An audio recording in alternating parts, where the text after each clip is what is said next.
DNA and Temple will be banned from Yoshi's side, and we will have either a Mazo or Buster ban from Gerardo. We will be going to Buster Beach for game number 1. Bold choice from Gerardo, going to Yoshi's home turf as Bite and Bark.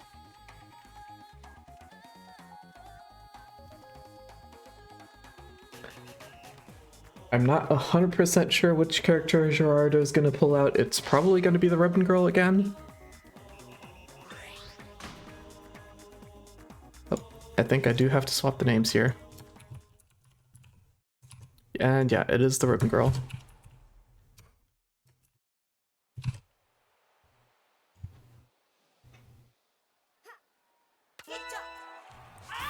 So, oh, this is a weird loadout that I have not seen from Yoshi before. We're actually using the Biffler. Might be a specific counter pick against Bepe's Ribbon Girl here, against the moves. And because that Biffler is actually so good at catching out those jumps, Gerardo is actually playing a lot more of a grounded playstyle. Yoshi getting a lot of nice slap commander hits in on the side. Gerardo trying to move Yoshi down into the Hot Pocket, but Yoshi does get back up from there. Gerardo getting a lot of 1-2 hits in with those roasters, and they do.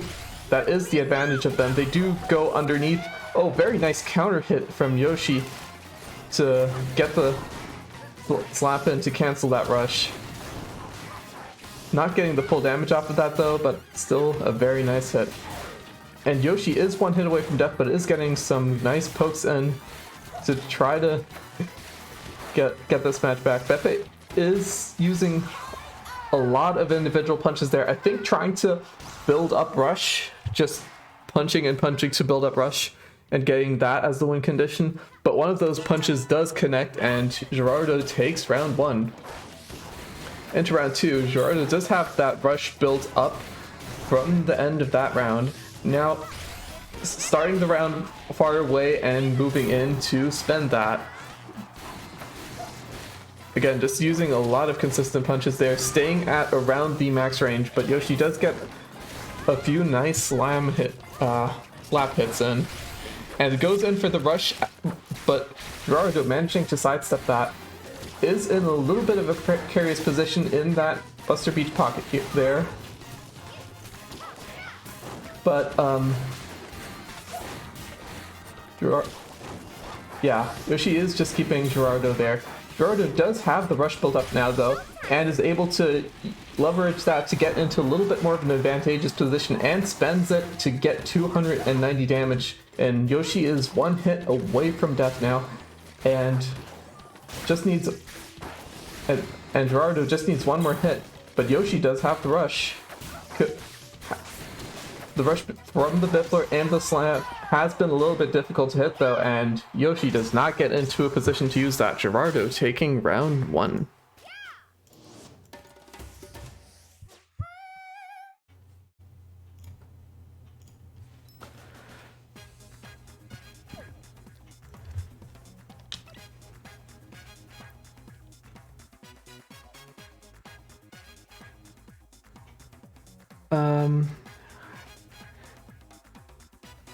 Right, so that is the first game of today. Bepe and Yoshi will now be going to game 2. Bepe choosing to ban Sparring and Temple. I should be saying Gerardo, but it's the Discord name's Bepe. And Yoshi is going to go to a Via Dolce pick.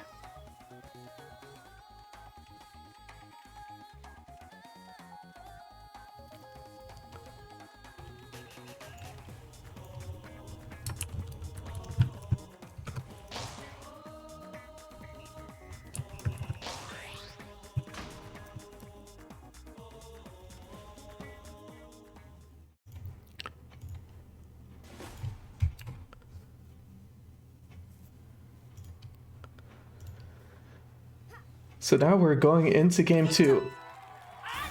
Yoshi choosing to make that switch over to the Megawatt now, maybe something that's going to be a little bit more defensive against those double medium arms from Gerardo's side. Actually also picking a nice stage to use that on. Not a lot of room to move side to side on Via Dolce. So Yoshi is able to use that Megawatt to block a lot more hits, but a lot of punches are still coming through from Gerardo's side. Another nice hit there. The health is about equal right now. Both players do have the rush. Yoshi has the opportunity to block the rush, but it is very risky against Ribbon's side-to-side movement. There's the rush spent from Gerardo's side. Yoshi tries to counter it, but does not manage to hit it. The upper angle from Gerardo being able to go through there. Yoshi did have a very nice 1-2 with the shock there though from the Megawatt. And both players are at about equal footing now. Yoshi having equalized that rush loss. Does take one hit, but now both players have the rush back again. This is... Oh, very nice rush block from Yoshi's side there to block the medium punch flurry. And is going to be able to land that Slap-O-Mander to win that round. Going on to round 2, both players still keeping their arms the same. Gerardo taking the early, closing the distance early to try to keep Yoshi in that bottom corner. But is being slowly pushed back there by the constant Megawatts. Gets a very nice grab sneakily in there. Gerardo not using a lot of grabs, but making that a very nice unexpected option there.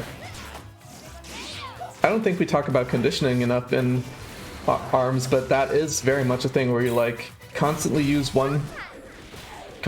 rock over and over again, and just when your opponent gets ready to throw out paper, you throw out the scissors.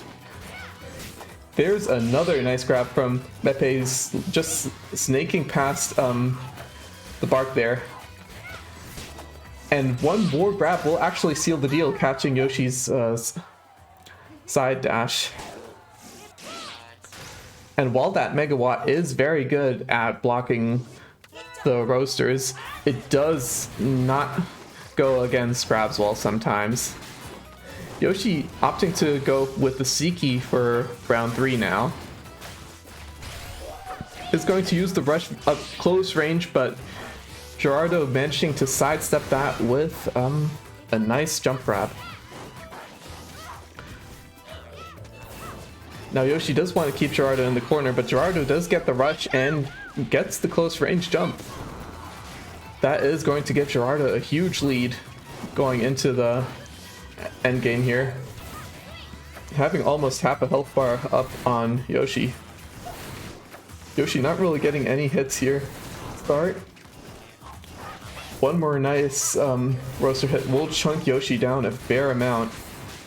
And now Yoshi is in the corner. Does almost have the rush. Is going to get a grab to escape that situation.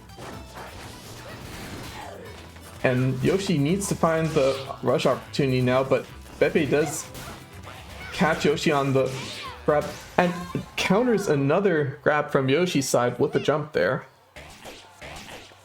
Very nice reactive play to secure the last end of this game.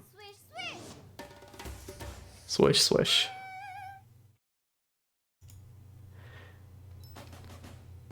Oh, wait. I think I messed up my overlay. One sec. There we go. Now the names are actually showing up properly on lobby. Right, so that is our first game, Yoshi against Gerardo, ending in a 2-0 from Gerardo's side, but very nicely fought from Yoshi as well. So now we will go over to round 2.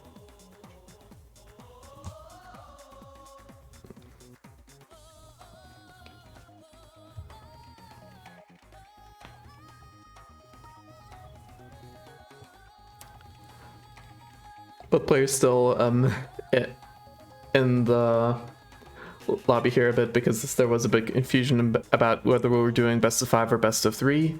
But yeah, we are in fact just doing bracket now, so it is going to be best of 3. So we will have another winners pools match between Yam, joining first here, and Miari.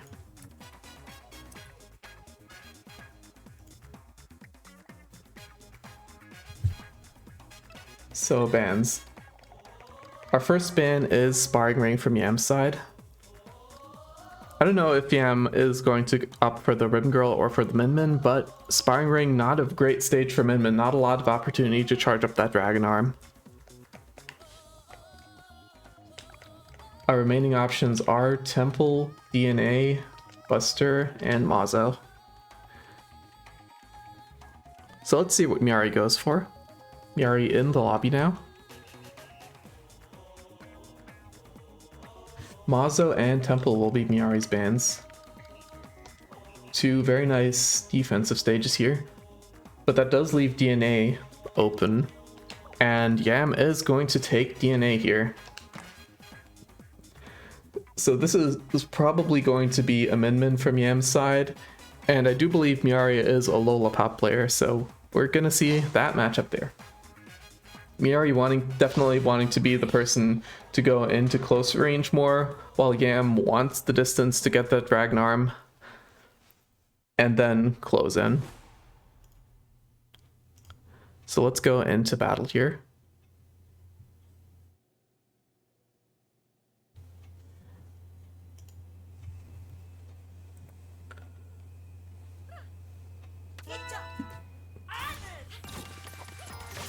And we are starting off with a Phoenix and an Ice Dragon from Yam's side.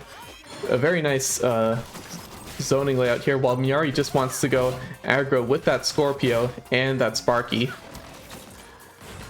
We're gonna have to see if Yam gives Miari any of those opportunities though, catching some of Miari's side dashes very nicely with that Dragon Arm Phoenix there. And gets a very nice grab in at close range too. Now getting into the corner, but a little bit hasty to corner Miari there. Miari getting a nice counter grab. Now both players do have their rush. Yam does have a huge health lead over Miari and can afford to just play it safe and save that rush, but maybe not, as Miari does close in a little bit more, brings Yam health down to half. And does go for that rush, but it gets caught out by the Phoenix. That is very unfortunate for Miari there. Very nice catch from Yam's side though. Going into round 2, that is going to be a Tri-Blast from Miari's side, and does use that to get the first hit in, breaking the grab. Breaks another grab from Yam's side, very nice reactions.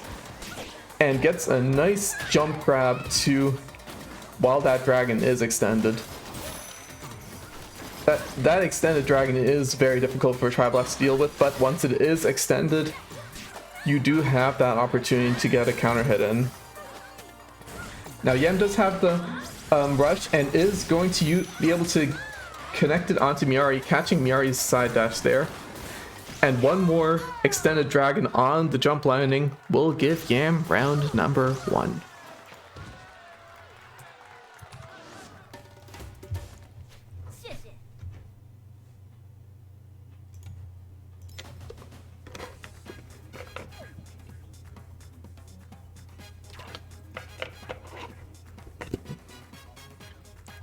Very nice performance from Yam there. A few a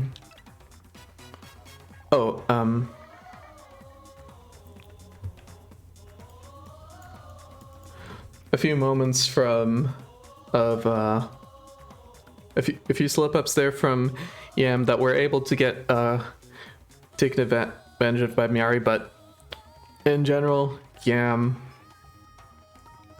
was mostly on top of that. But let's see how Yam does on a more aggro stage. Sparring and Mazo banned and Buster Beach is picked.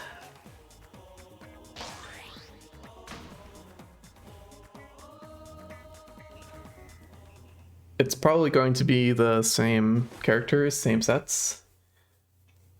I do wonder if Yam does have the revolver in the back pocket, but is probably not gonna bring it out against Miari here, just sticking to the status quo with the Phoenix and the Ice Dragon. Grab's missing there, but both players are actually in a very close range and do not want to go away from each other. Yam does get the knockdown, but like close range is not where you want to be as Min with the uncharged Dragon Arm, but Yam does make it work. Dodging those grabs from Miari's side and getting a nice Phoenix counter hit. Miari is on the approach, and Yam does back away into the Buster Beach pocket there. It does use the rush, but it gets caught by Miari's shield. And Miari does go for the counter rush. Yam does stay in the air long enough to get the counter hit in with the Phoenix there. Now, Yam does have an almost insurmountable health lead and is going to take the round with a nice Dragon Snipe. Round 2. And it looks like, yeah, just as last time, the Tri-Blast change is going to come in from Miari's side. Is going to try to keep things close here while Yam is uncharged, but Yam does get a nice knockdown there.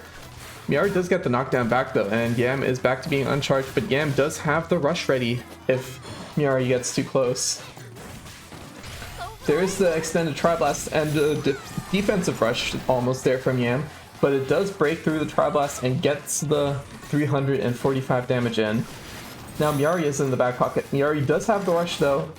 Yam keeping those long range, using those long range hits from the Ice Dragon to try to keep Miari away. Miari does get a rush in with 245 damage, but it is a little bit, yeah, not that high value. And Yam keeps the health lead and gets one nice last Phoenix hit in. And that will be the second first round match, going 2-0 to Yam's side.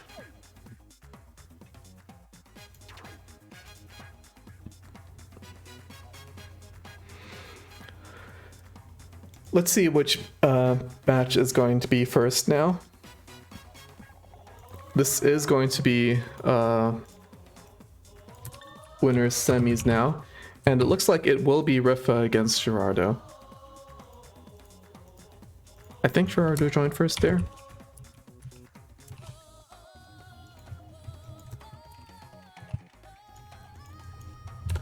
So I'm just setting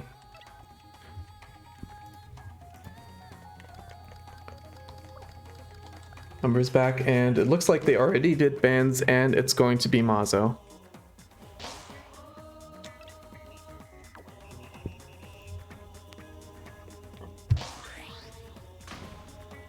So let's see what we have here. It is going to be Gerardo's Ribbon Girl against the Rifango.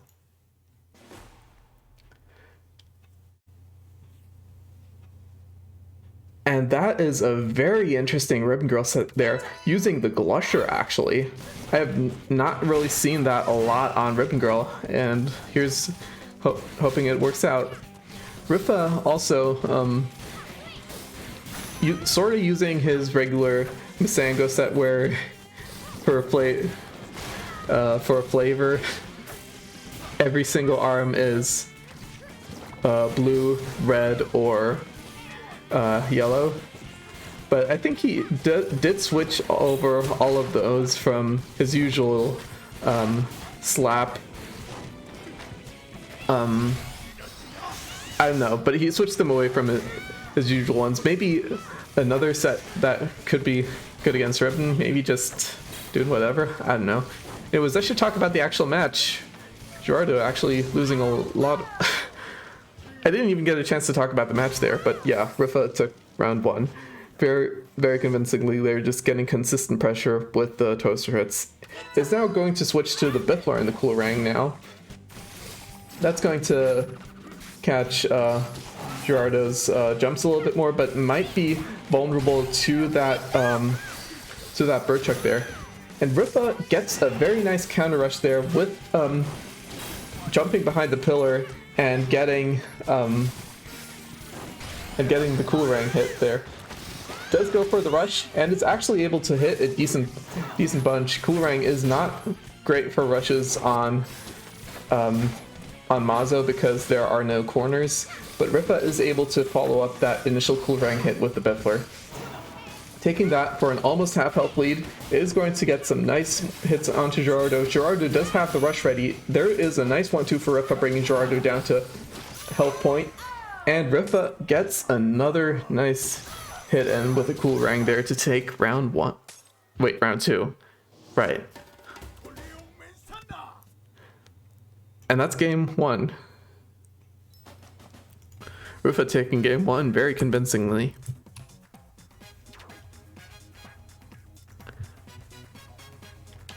DNA and Ninja College are banned from Rifa's side.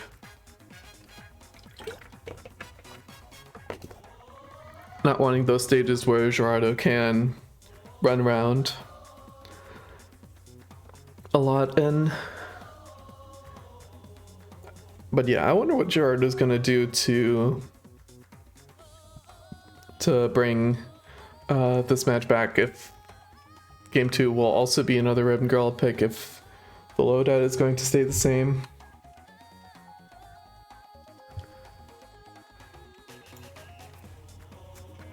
But yeah, I have not seen Rifa use this Masango loadout with a toaster. I think it has always been the Phoenix.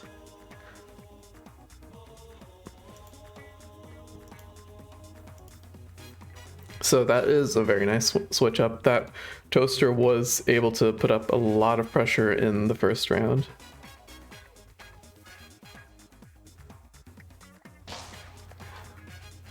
And Buster is the pick for game number 2.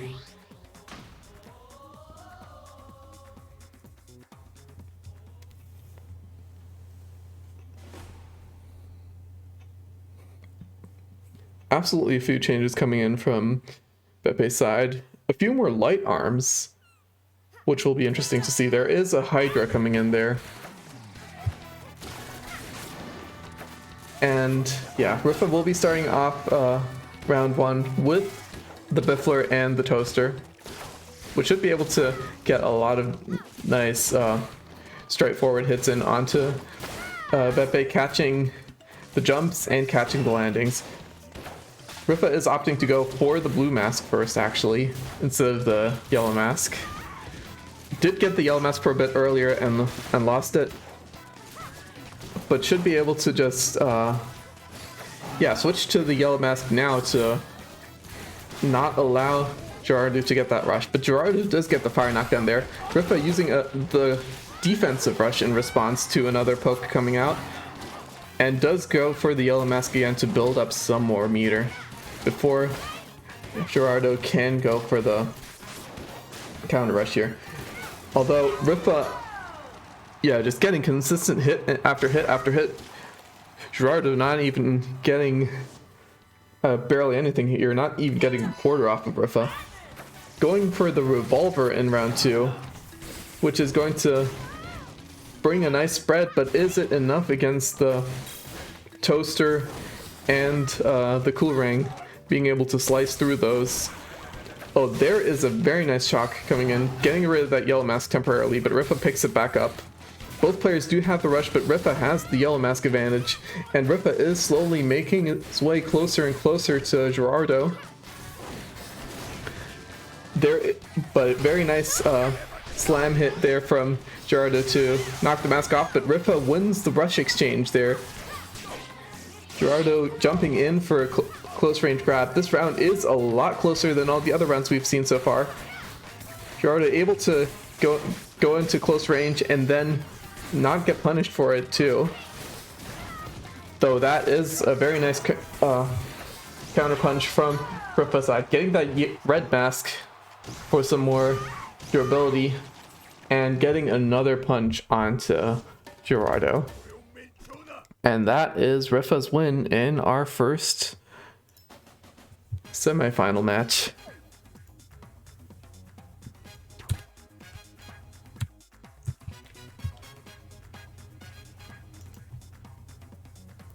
So now we'll be heading over to the second semi-final match, and it is going to be Alistar versus Yam.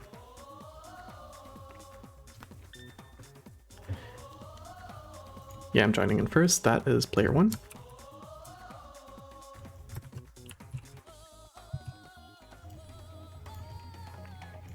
And Alistair joining second.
So yeah, we'll be going to winner semis round, second match here, Yam versus Alistar. Yam having a very good showing earlier with that Min, and Alistar is probably going to be playing Coil. So sparring is the first ban here.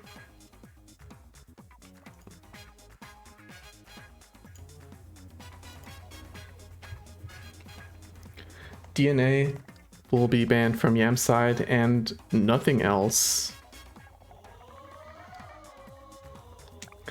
So Alistar is going to be picking Buster.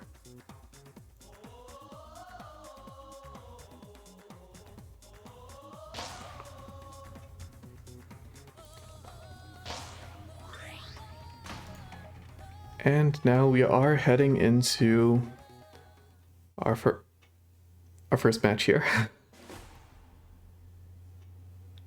Fairly straightforward loadouts from both players for their respective characters. Yam going for the Cracker and the Toaster to get some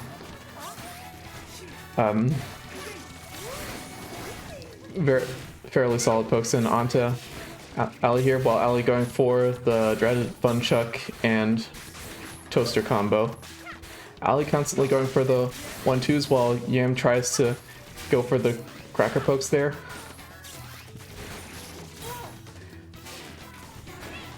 And Alistar does get the first rush, but Yam does get the wake up grab and gets the rush ready as well. Alistar just going for the regular rush. It is going to break Yam's shield there and gets a little bit of damage off. Yam going for the counter rush, but it is only going to do shield damage. Still, I think that is about equal. Since Alistar's early rush was shielded, it should be about the same amount of shield chip damage. Yam getting another very nice Cracker poke in there. And another one as Alistar tries to approach. Now Alistar has built up that rush again and is going to use it on close range again to almost get the arm break there. Yam goes in for the close range rush also and is going to get just a little bit more shield chip, while Alistar goes into close range now, gets the grab, but Yam jumps over that and the time is slowly ticking down. I don't think Alistar can make this back now. Does have the rush, but is just going to opt to save it for round 2. And Yam takes round 1. Going straight away into round 2. Alistar does change the Fun Chuck for a Tri-Blast to maybe catch Ribbon Girl's side-to-side movement a bit more. Maybe doesn't need the double medium arms to punch through whatever Yam has.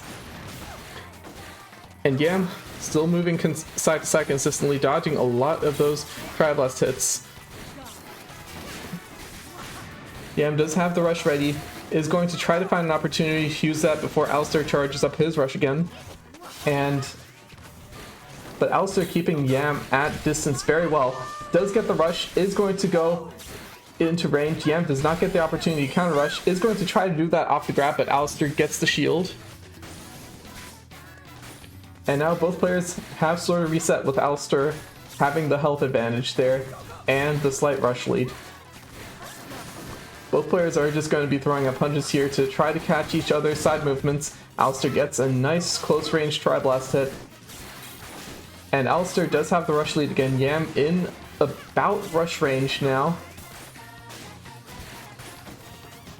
But Alistair does have a pretty comfy lead and does not necessarily need to use that rush now.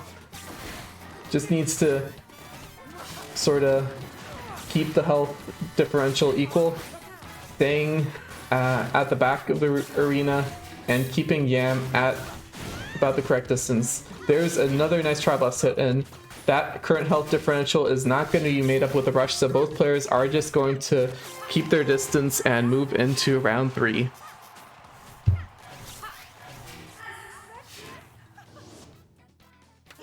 And now into round 3. Both players do have the rush to start things off. Alistair opting to use it first, but that does get cancelled by the Cracker flying in.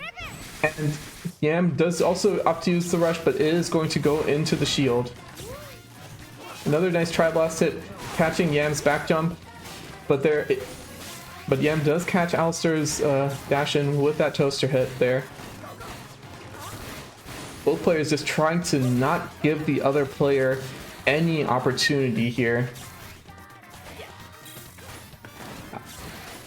Alistair now trying to get Yam into the Buster Beach pocket there. Yam does dodge the rush as well. But Yam cannot try close into Alistair with that constant rush. Two arms are extended, but Alistair does manage to sidestep back and is safe from that rush hit. Yam does get another nice Cracker poke. Alistair getting another 1-2 and does have the rush ready. Both players roughly equal, but Alistair does get the initial connection with the toaster to get 290 damage with the rush there, putting Yam into a huge disadvantage there as 15 seconds are on the clock and it is going to tick down. Yam does have a little bit, but that Tri-Blast 1-2 is going to seal it. Even with that rush, yeah, there is no way Yam is coming back from that, and Alistair is taking round 1.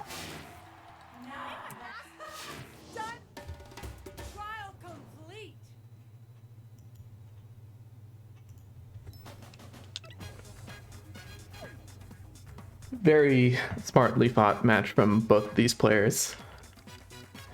Just both recognizing their win conditions and playing to them.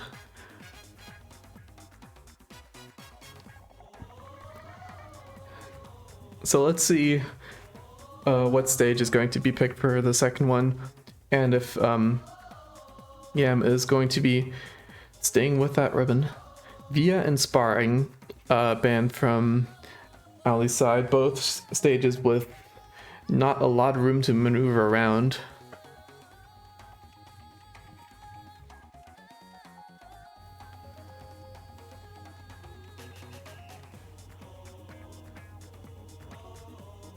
Yeah, Via and Sparring are banned, and Yam is going to be picking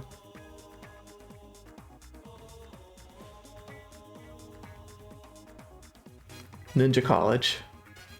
That is going to be our second arena. QLHF's around, and now we are going to go into game number 2.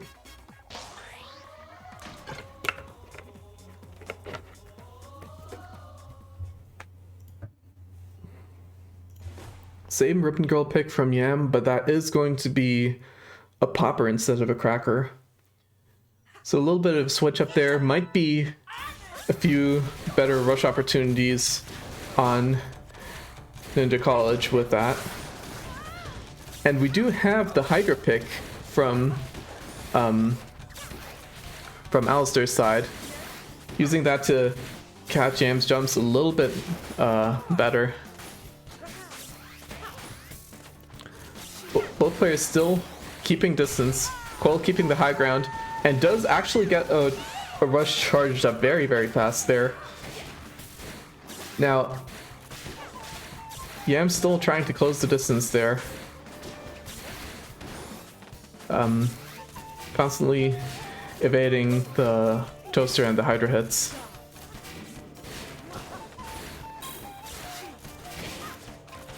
The rush is going to be ready from Yam's side, but is Yam going to be able to close the distance? Alistair keeping that high ground the entire match so far, and keeping it very well. Building that second rush up now. However, Yam could get a very nice confirm if that charged popper hits. Now both of these players have moved to somewhat of a level playing field. Though Yam does get a knockdown, but is still looking for that opportunity to get that rush confirmed. Alistair does use just opt to spend the rush though, and with the clock ticking down, this is probably going to be Alistair's round now.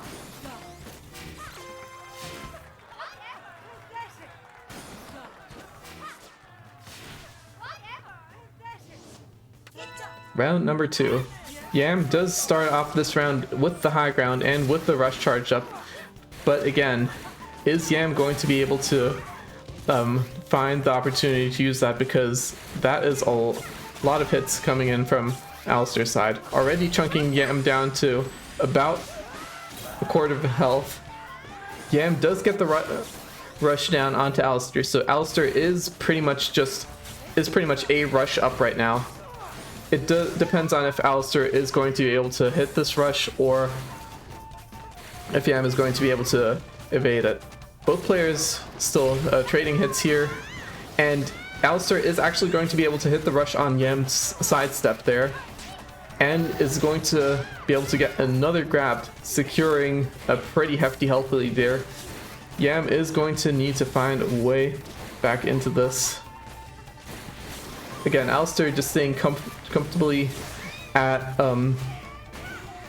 about the maximum punch range there, ready to react to whatever Yam has to throw at him. And Yam does have the rush ready, is going to try to catch Alistair's grab, but that was a little bit too far away. And if Alistair was able to build the rush off of that, so if Alistair can just land that is going to be GG, or another poke, because Yam is at the magic pixel and another Hydra will deal with that. So very strong first round from Yam there, but Alistair able to just take control of the entire match there afterwards, and is able to take the second semifinal 2-0.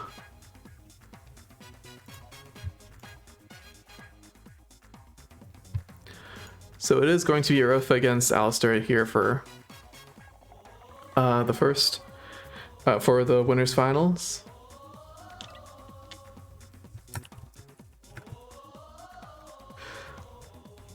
I do need a minute there, so I will be right back, but afterwards we are going to go to the winners finals.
And I'm back.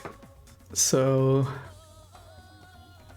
yep, it looks like for the first round, Rifa and Ali have just gentlemen's to Temple Grounds.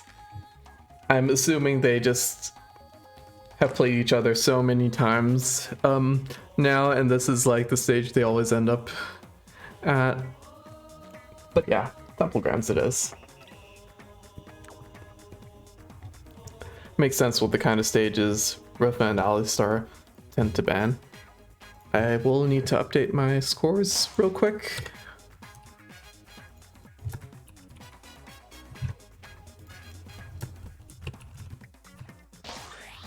But yeah, we will be going into the winners finals now.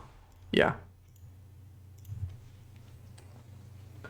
This is going to be the set we saw before from Rifa, as well as Alistar's regular coil set. Still using the Hydra though, maybe that will get around Rifa's pillars a bit more. Rifa starting off the round very nicely, getting that yellow mask. There's not a lot of ways to defend that well against Coil's insanely fast rush buildup, but the yellow mask is definitely one of these ways, and Rifa keeping that yellow mask on is going to actually get the rush first now. Alistar backing away here to try to build up a rush of his own. Is keeping the distance very well here, but Rifa does get another nice Coolerang hit in and does go in close for the grab as well.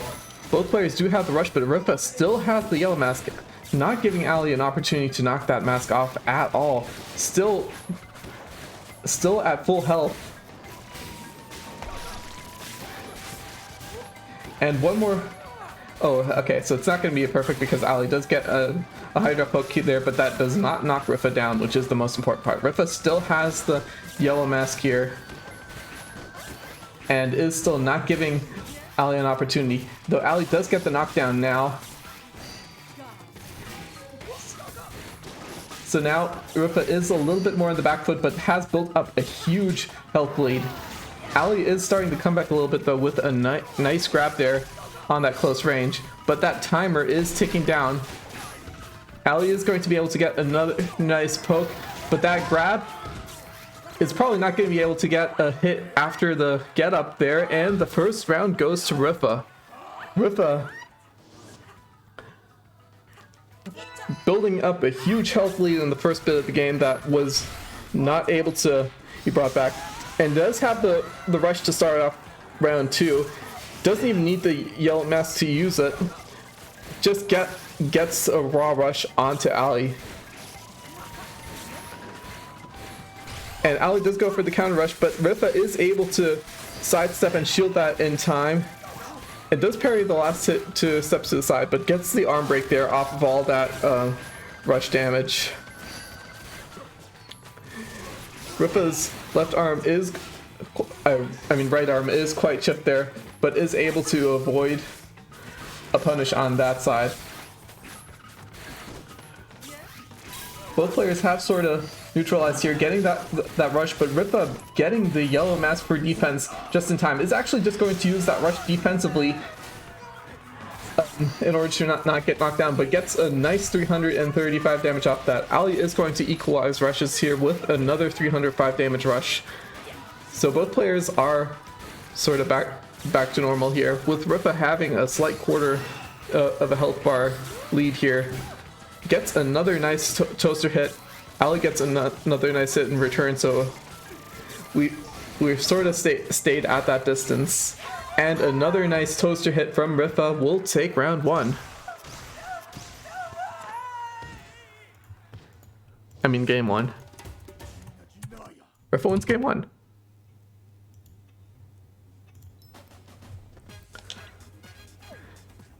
Ninja and DNA are banned from Rifa's side, and Buster is going to be Alistar's pick for round number 2. Just going straight at that.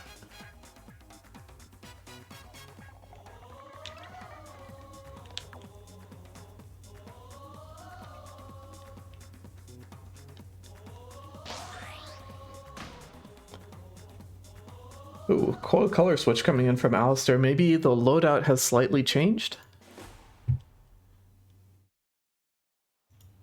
There is a roaster and a boomerang now.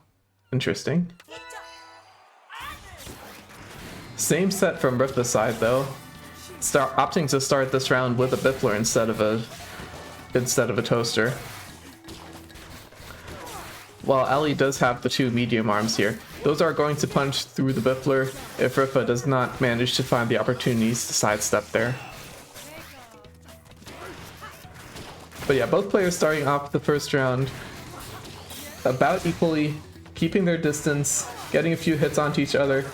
Now Ali does have the rush ready. Rifa tries to get the yellow mask, but is going to walk into a boomerang hit there and loses that.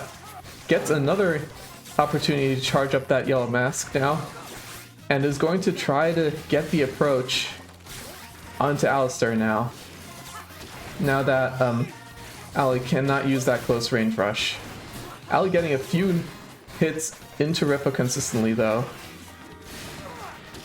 Rifa trying to get a close range grab, but that just goes to the side. And Rifa goes for the rush, but that is going to get punished by Ali's boomerang. And Ali gets another grab onto Rifa. This is a huge lead from Ali's side, having the rush ready, having almost half health over Rifa there.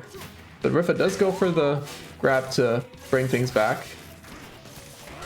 And gets a nice close range grab as well. Now Rifa does have equalized a lot of the health, but is not going to be able to equalize that.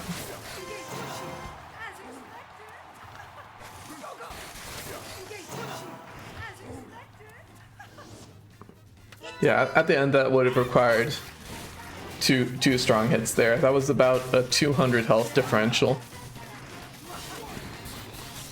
Now, Ali is starting off round 2 with the yellow mask. Rifa is staying at a distance there to try to get that rush built up, or to try to get Ali to waste his rush. But yeah, does not want to get into close range because that can be punished. Now Rifa does have the rush ready and actually gets the opportunity to charge up the yellow mask, Ali not being able to punish that. And yeah, now we are almost half the match in, and there has only ever been one poke, 2 pokes now onto Rifa's side from Alistair, and another boomerang will knock off that yellow mask. Rifa desperately trying to get in to get another hit onto Alistair here. Does have the yellow mask now, and Alistair is in the corner. But will Rifa be able to get the opportunity to use that? Not even getting the pokes in. Alistair just gets constant pokes. Rifa finally opting to use the rush, but that does get shielded by Alistair there. And another roaster hit will take Rifa's health down a lot, and the rush is going to all but seal the deal as Rifa is not coming back from that health differential. And that will be game 2 going to Alistair. Finishing off with the KO after all, not letting it time out.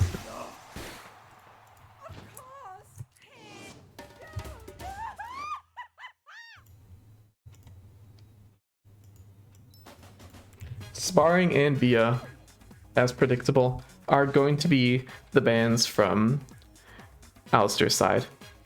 And the rerun is happening to Temple for game 3. Remember, this is the winners finals, so this is a best of 5, so it's pretty much a best of 3 right now.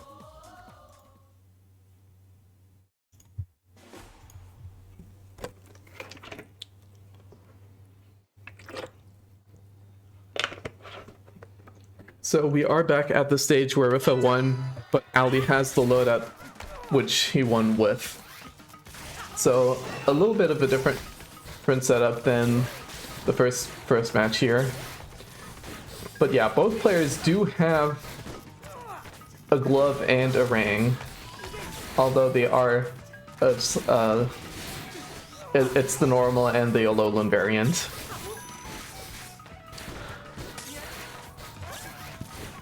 Rifa getting the first few hits in there, using the blue mask to evade a lot, but now needs to find the opportunity to switch back to the yellow mask now that both rushes are just about ready.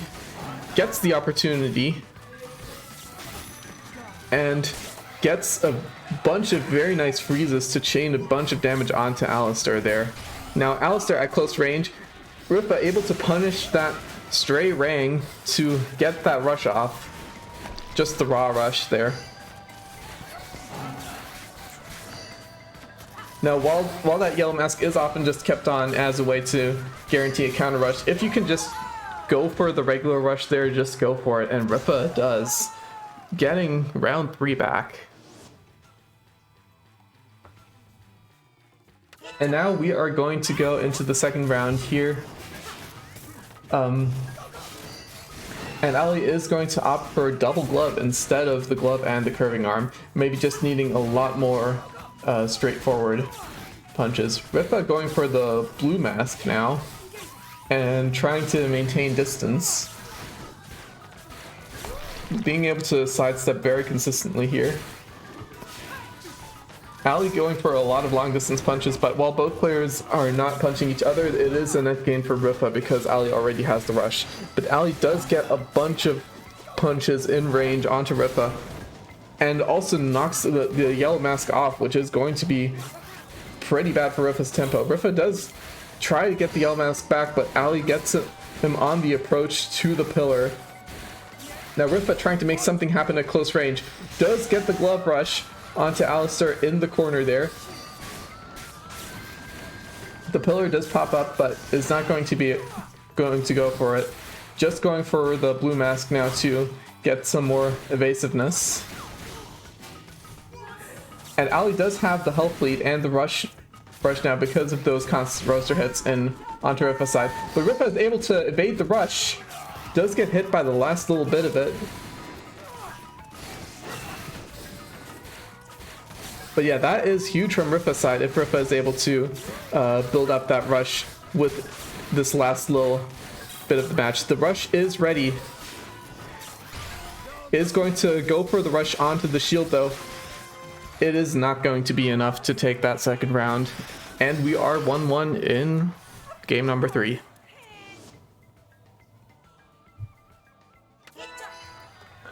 Both players sticking with their loadouts now.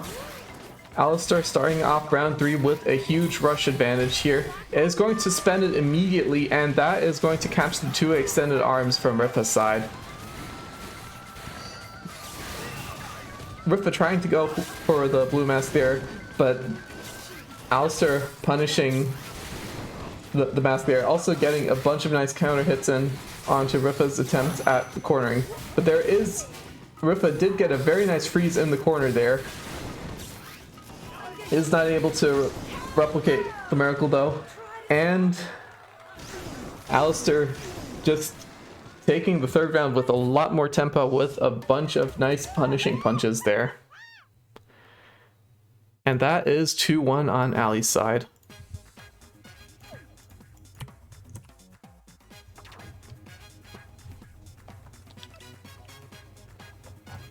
Same sparring and via bans from Alistar, same stage, and we are going back to Temple.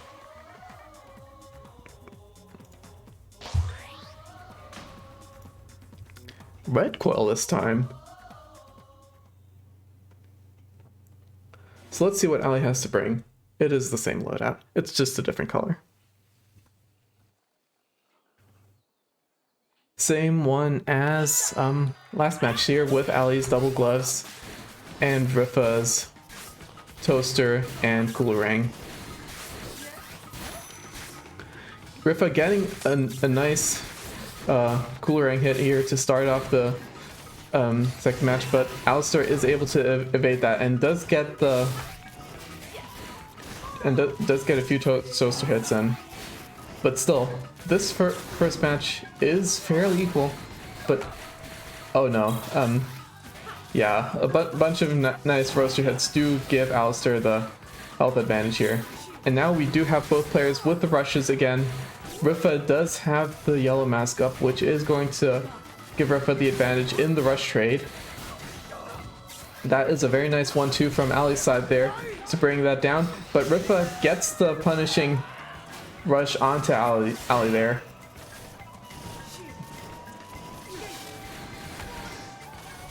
Now Ali needs to get the rush back, or not, because Ali does have the health lead, and that is secured a little bit more with that poke. But yeah, Ripa needs to play this last bit very safe, but still needing to get that last bit of damage in. Ali's throwing out a lot of roaster hits in, and a lot of them are very close to hitting, but Ripa does go a little bit too close, and that is in punching range. And the Aura is going to give Alistair round 1.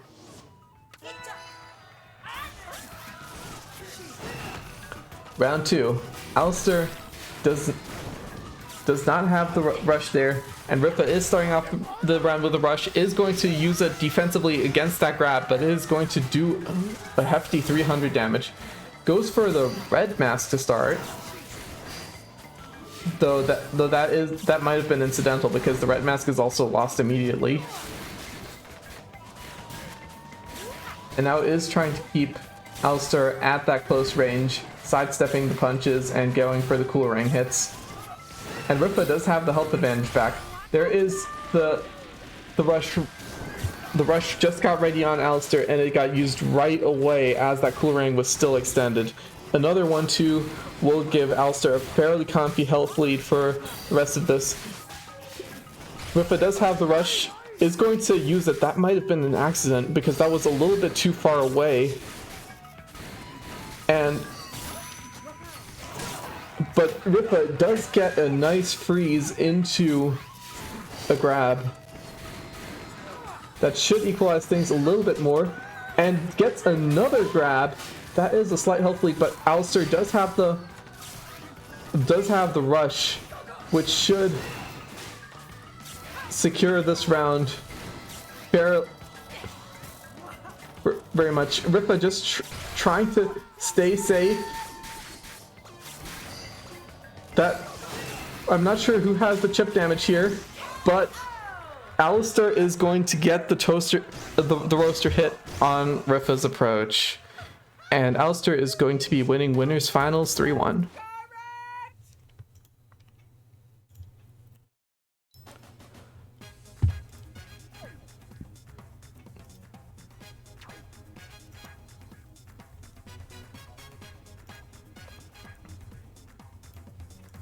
Now we are going to go to loser semis, back to a best of 3. It is Yam and Beppe, who we saw both win their first round matches.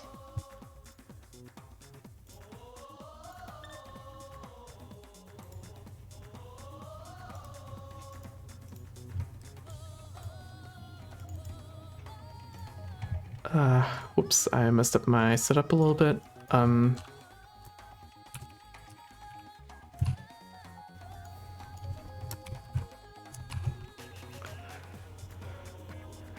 right, there we go.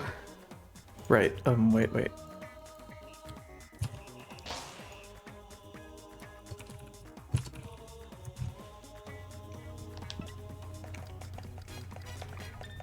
They have already done bans, and it is going to go to Buster. And we're just gonna hop straight into it.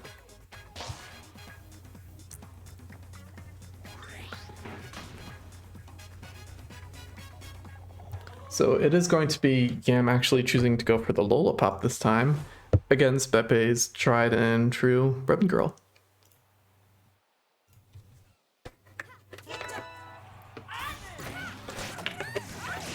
Beppe starting off the round very strong with a nice grab there. Going for that Hydra Slap-O-Mander set to punish sidesteps and jumps from Yam's side, while Yam is going for the Yam loadout with the Scorpio and the Tri-Blast.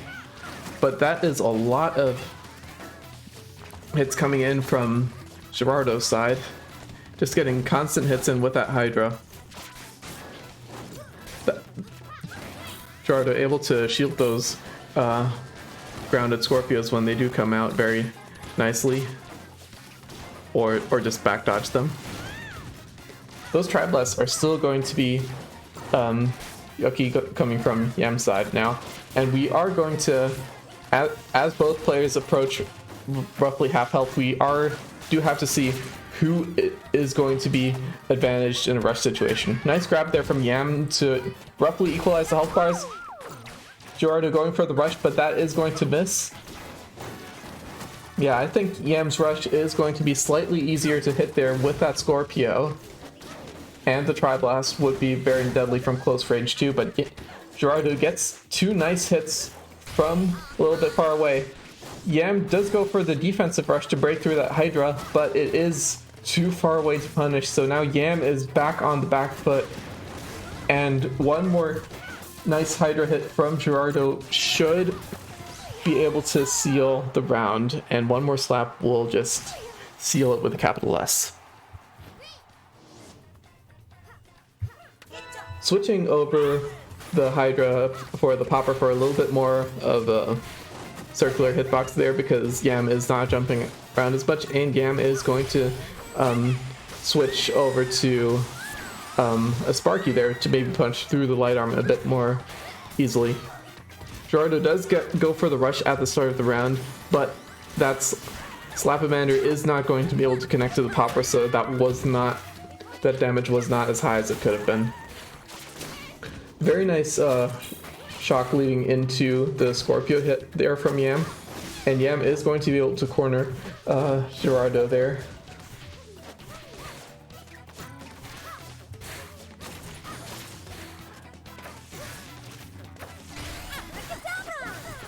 Yam going into close range to try to get the rush off there. Gerardo mostly able to dodge that, but maybe getting a little bit punished there on the attempt to counter. And Yam takes round 2 very handily after that.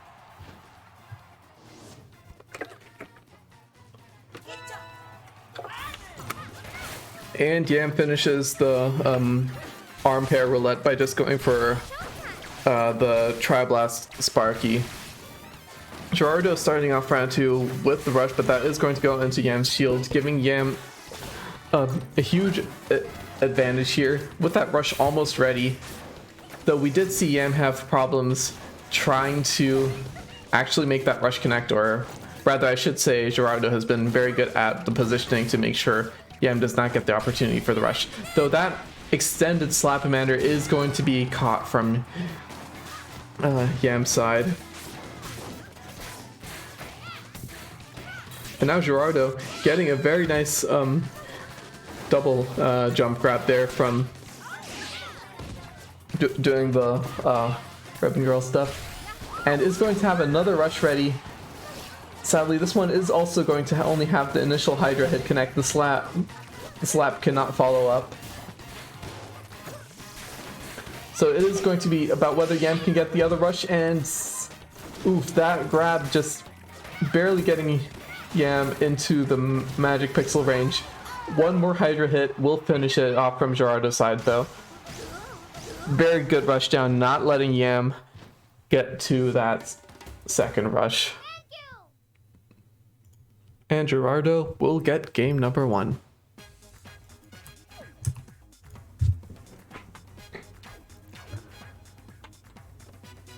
Let's see what changes these players make for game number 2. Sparring and Via are going to be banned, and I think this is the first time we are seeing Mazo on stream today. That is going to be Yam's counter pick here. It does seem to still be the same loadouts though, so we will be seeing Ribbon versus Lola again. A little bit of a switch up here with the Tri-Bolt coming in from Gerardo's side and the Parasol coming from Yam's side to cut through the light arms a bit more. But that is just going to be... whoops. But that is just going to be a double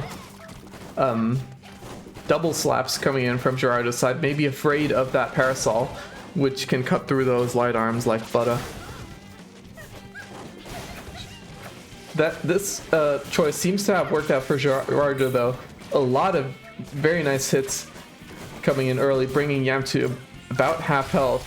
And that rush is going to be used, but it cannot connect. It will only be able to do a little bit more shield damage there.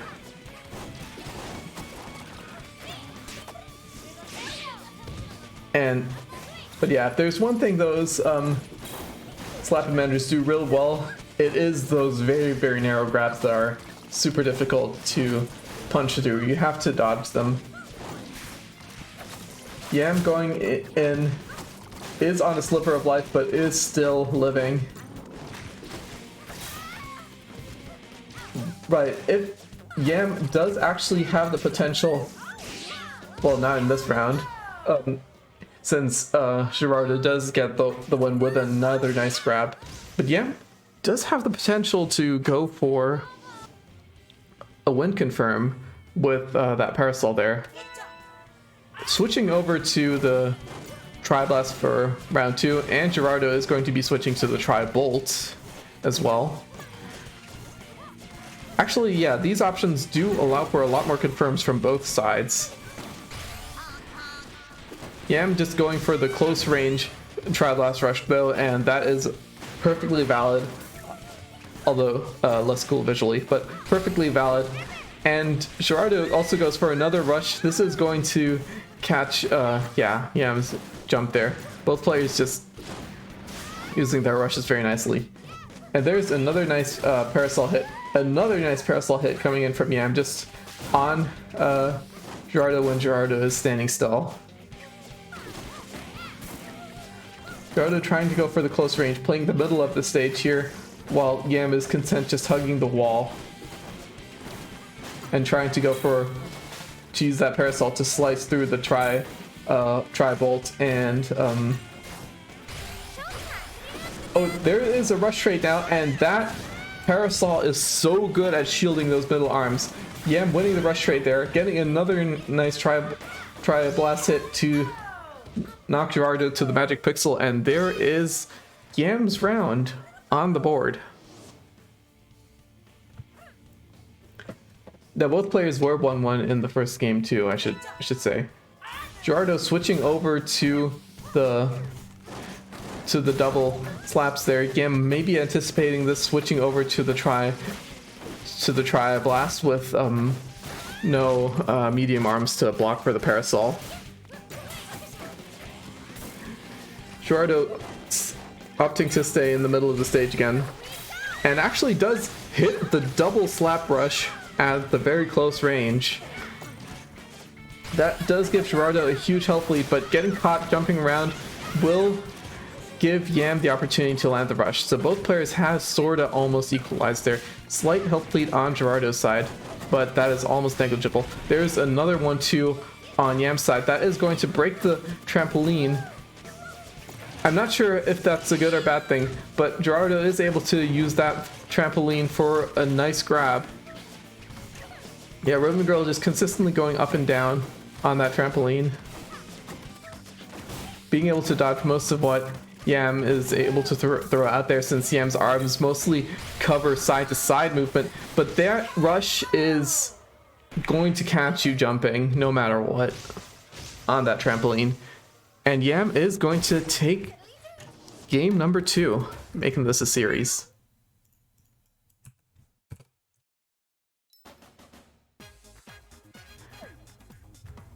And again, I should mention that this is, while we just had a best of 5, this is loser semi, so we are back to a best of 3, so this is winner takes all for this final match. It is going to be sparring and mausoleum bans from Yam, and also a declared min-min switch.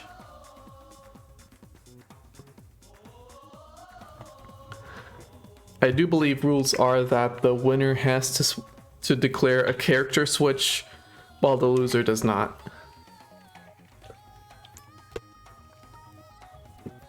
So yeah, sparring and mausoleum are banned from Yam's side. While winning on mausoleum with Lola if Yam wants to switch to Min. Yeah, that is not going to be a good stage there. And it is going to be a Via Dolce pick from Gerardo's side.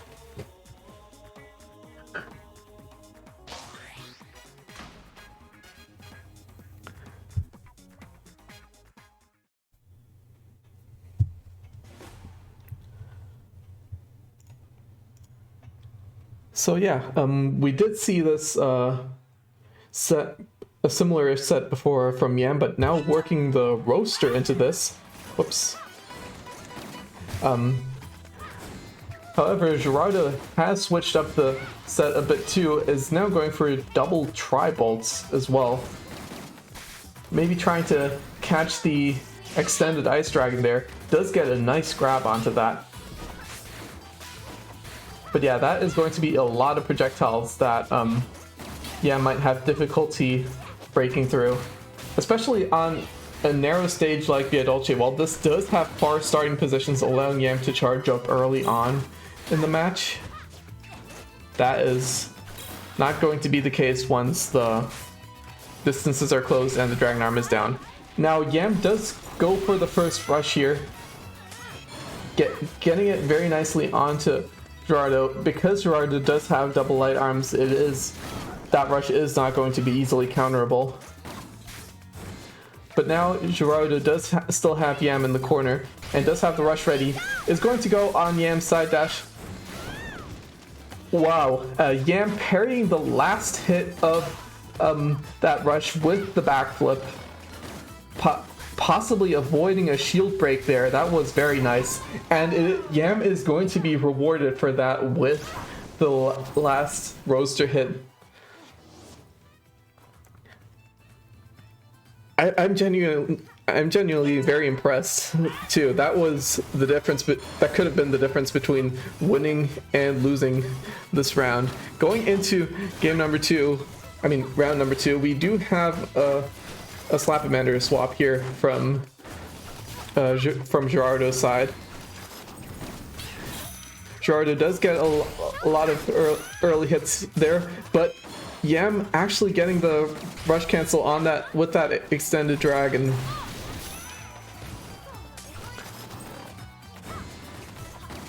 I should maybe say misplay from Gerardo's side there because that dragon was extended at the start already.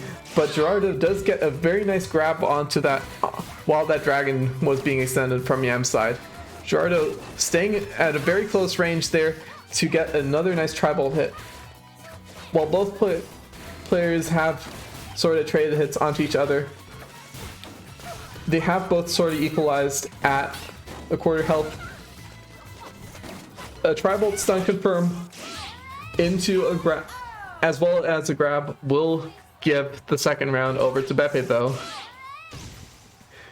Successfully getting that rush down and not giving Min Min any room to breathe.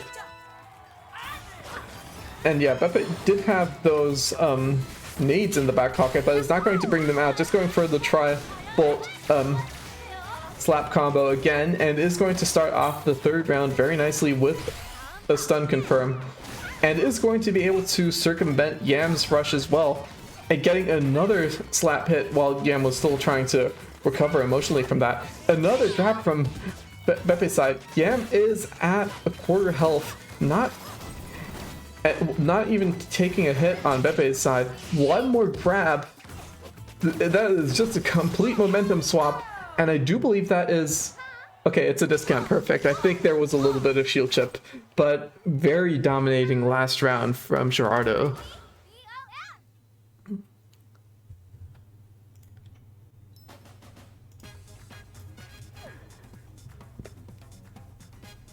It's like a switch.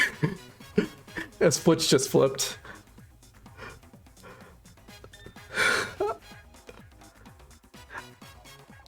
I don't know why, but I nearly spoonerismed myself. I almost said a flitch just swipped.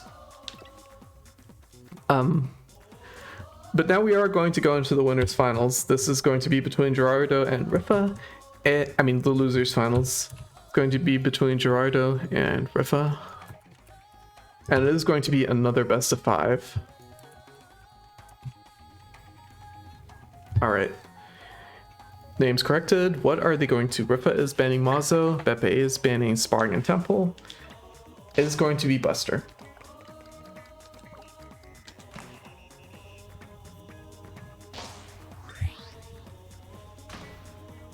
So this is going to be game 1 here, and Rifa is going to be switching over to the Lollapop. I've definitely seen Rifa's Lollipop before, but not with the Waymer. I've only seen it with the Lockjaw. Also, from Gerardo's side, we are going to be seeing a switch to the Scully as well. Getting a Scully, a very interesting arm with a very small hitbox, but it is very annoying if used properly. A nice shock into grab is going to give Rifa the early health lead. And that Whammer is just not going to allow Gerardo to stay still a lot. Rifa getting the first rush opportunity is going to try to close the distance a little bit to get that first rush off onto Gerardo. Gerardo does have the rush ready though. And Rifa gets the Sparky off of Gerardo's attempted approach. Gerardo does have the counter rush ready, but that Whammer from Rifa could punish any approaches like that.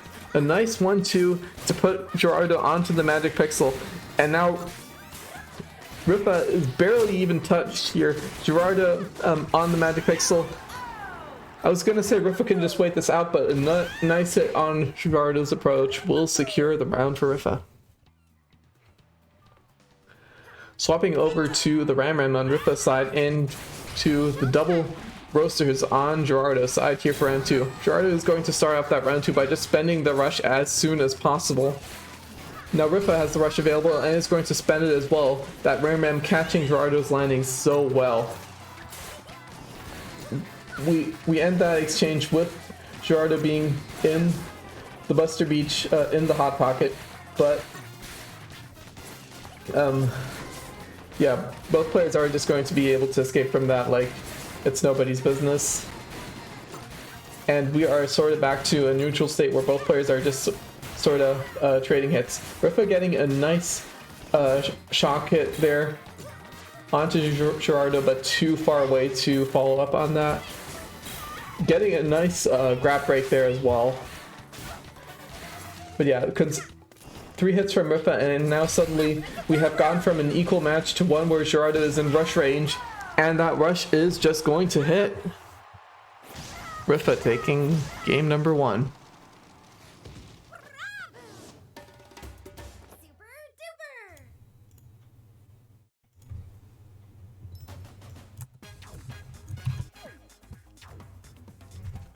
Alright. Mausoleum and DNA bans from Rifa's side, and also a declared Masengo switch.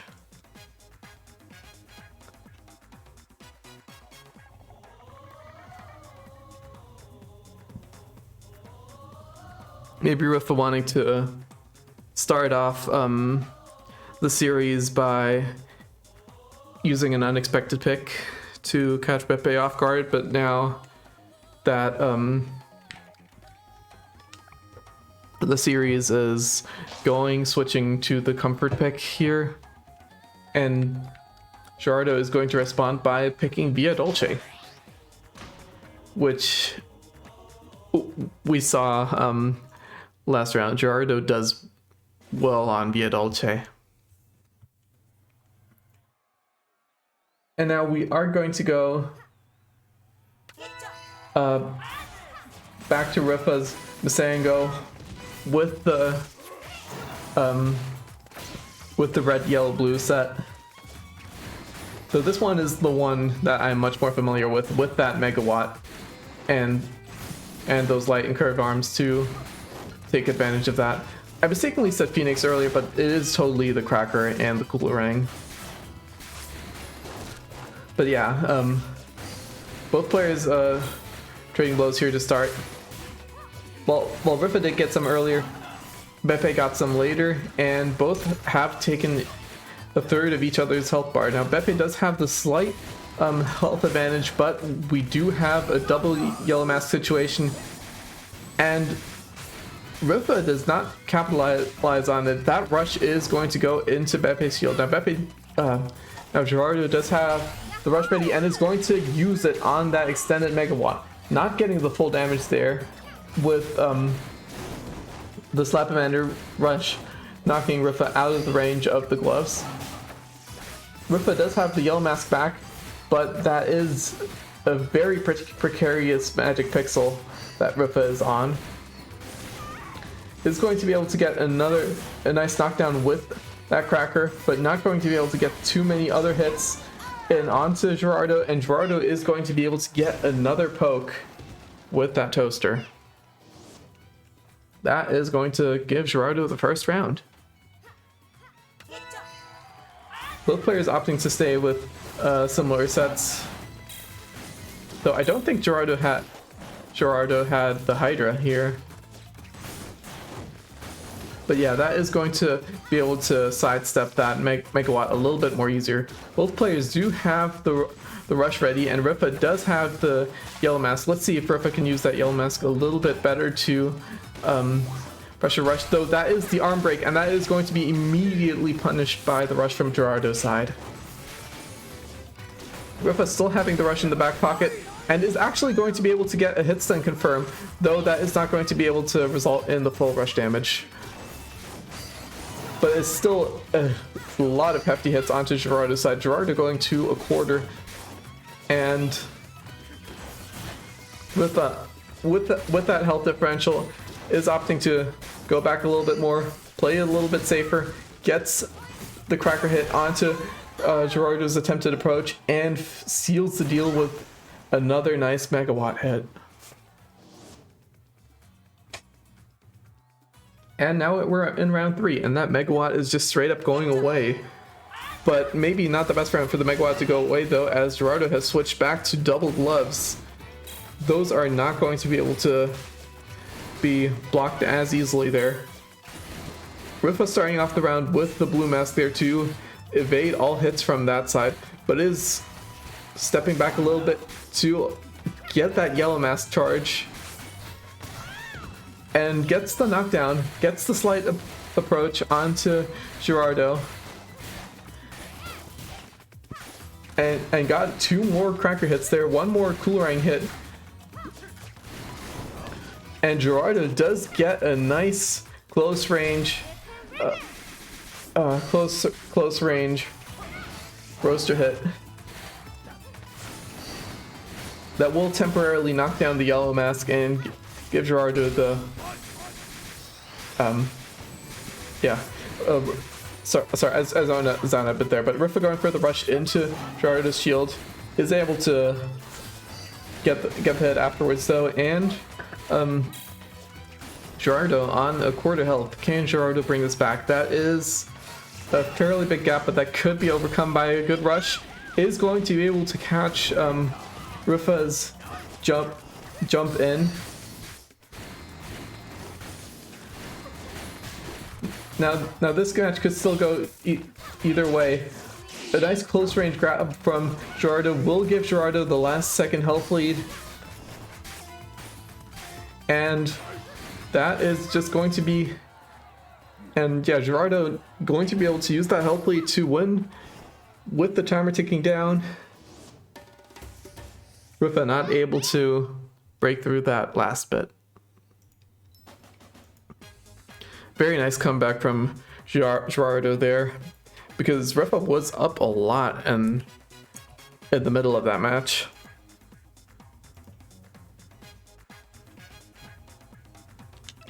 Sparring and Bia will be banned from Gerardo's side. And we are going back to Buster where we were in game 1.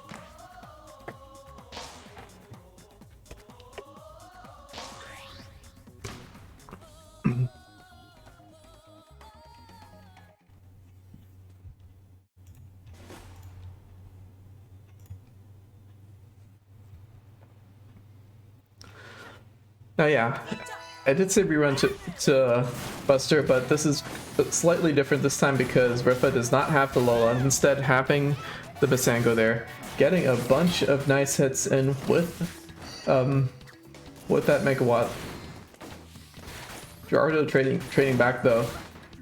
But yeah, that's another nice Megawatt hit and another nice cracker hit to bring Rifa to a huge lead. And that is a lot of nice corner pressure with the super armor mask on too, so Gerardo cannot get any easy knockdowns. Now Rifa has lost the mask, but is in position to possibly get the yellow mask back now. Is just going to go for the red mask with that lead. With Pepe on the magic pixel there, any straight hit from Rifa's side will do, and that was just a lot of corner pressure. Very nicely done from Rifa there. I mean, that's what you gotta be afraid of for Masango, right? Because whichever mask you equip, the playstyle can just change immensely. It can go from, you know, a lot of evasive maneuvers to a lot of rush pressure to a lot of just mumfording. I don't really know how better to describe it than mumfording. The rush is going to come out from Gerardo, but that is going to slightly go into Rifa's pillar there, and Rifa is going to be safe.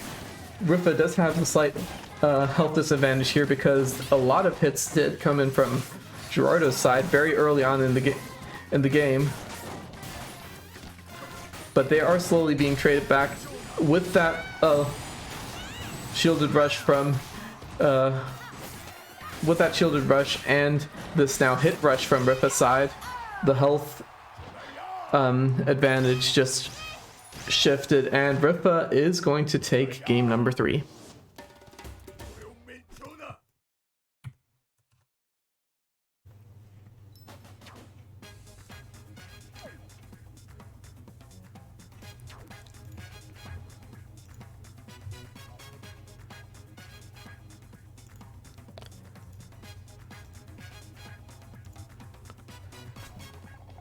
Okay, and Mazo and DNA are banned again, and Gerardo has chosen Temple Grounds.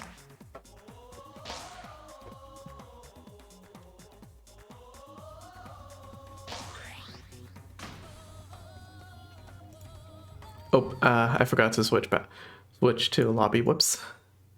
Things are going very fast, but we are going to go back into the game again. And it is going to be Pepe actually switching back to the Scully here. Let's see if that works out. Getting a very nice close range grab to start. But Rifa getting in a bunch of nice pokes in too. A nice 1-2 with that freeze.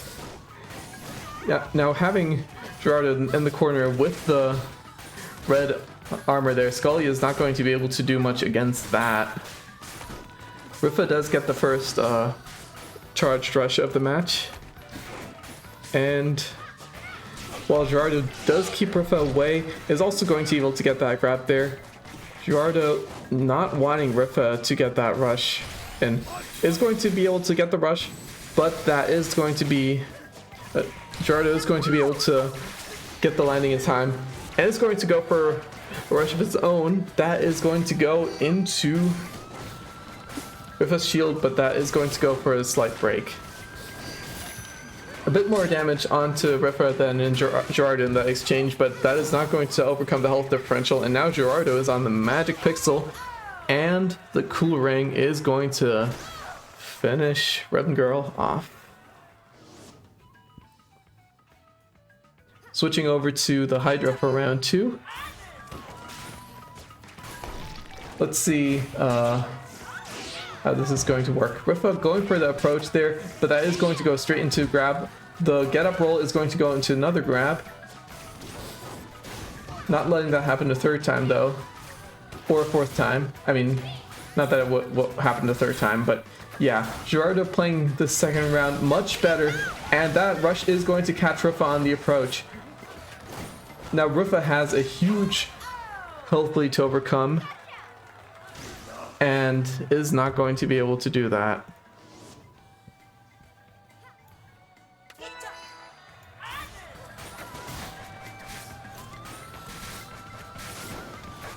Now heading over into round 3 here, Rifa does have the rush ready, trying to corner Gerardo to be able to use that. That is going to go straight into the shield though.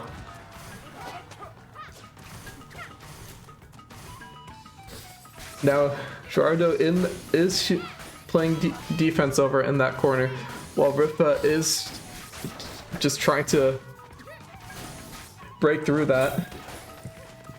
Is only going to be able to get a couple of hits in though. And now Gerardo does have the rush ready, is going to try to go for a close range while Rifa has no mask up.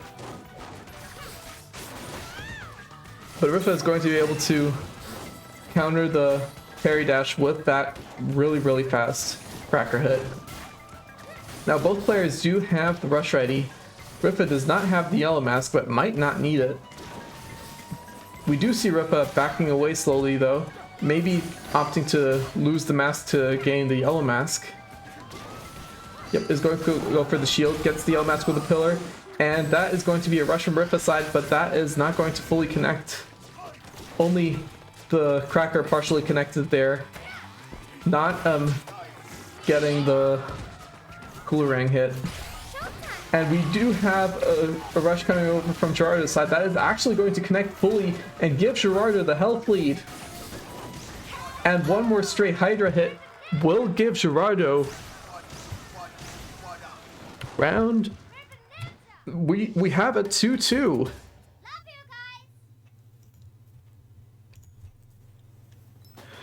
Gerardo winning round 4 there. And we are going to match point on both sides.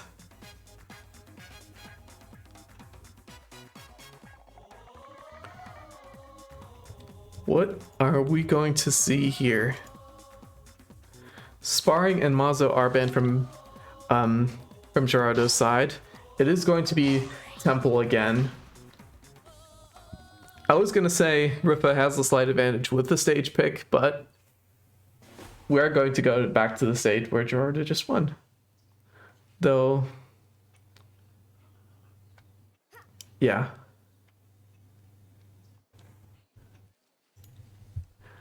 Oh, wrong scene. There we go. Nearly got bonked. But anyways, we start off game number 5 with another nice grab from Gerardo onto Rifa's approach. A second one too. A third one as well. Rifa just consistently dashing into those, not letting it happen for a fourth time though. Gerardo also getting a nice parry dash and into a hit there. This is going to give Gerardo a very nice health lead at the start of this match, though as we have seen, there have been comebacks that happened. We just have to see. Rifa does have the rush ready, is punched down to no mask though. Has the opportunity to get the yellow mask, it gets taken without a punish. Though we do have another poke from Gerardo's side, bringing Rifa down to a quarter. Even if Rifa does get that rush off on Gerardo though, it is almost going to be, I was going to say Gerardo would still have the health lead, but that was a very nice sequence of 3 hits from Rifa onto Gerardo to bring the health lead back. And now Rifa is suddenly back in the advantage position, although only part of that Cracker rush connects again. Sadly, Cracker not a very consistent rush there. And Gerardo is suddenly back in the advantage with a bunch of nice hits onto Rifa, and Rifa getting caught walking on the approach. That Hydra is super fast. Now, in round 2, Rifa has to bring things back here. Gerardo starting off with the rush too, though, which might make things difficult if the opportunity to hit is presented. Rifa getting that blue mask though, which allows for a lot more sidestepping here, and is able to successfully sidestep that rush. Does not sidestep that Hydra hit though, but gets another hit as revenge. Rifa is not going to get caught falling for the same trick again with the grabs, and does counter very nicely. And there's a freeze. Rifa is able to approach and gets another one too. Does approach with the red mask, but it gets countered by a flame hit. And there's another grab from Gerardo's side. Now both players, now this match could go either way since both players do have the rush. Ripa has got the yellow mask but was forced to use the rush defensively and is not going to hit. Now Gerardo is going to be able to hit that rush. It is going to knock Ripa down to Magic Pixel. Is this Gerardo's game? Needs to close it out, but Ripa has clutched stuff out in the past. We will have to see. It is very close, but that 1-2, the Slap-a-Bander is going to be able to catch Ripa on the parry dash. And Beppe is moving on to the grand finals. Very nicely played from both sides. Very close series here. And yeah, we are going to go to a winners finals with Gerardo on the loser side and Alistair on the winner's side.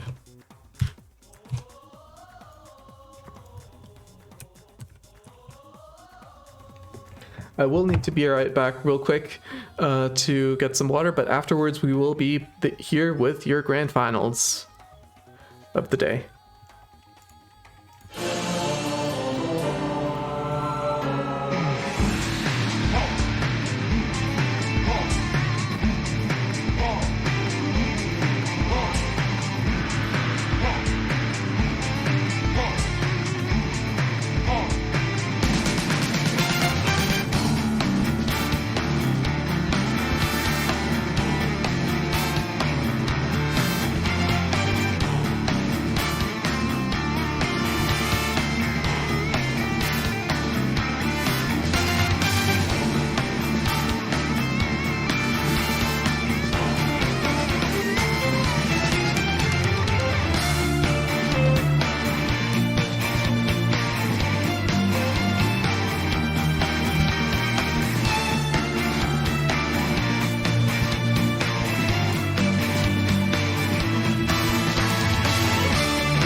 It's wrong settings. Anyways, we're back. And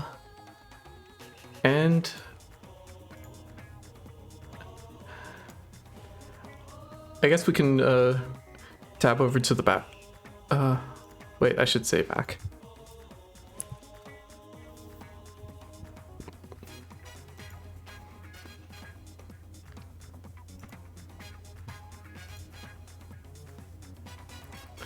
But yeah, as we can see on the bracket here,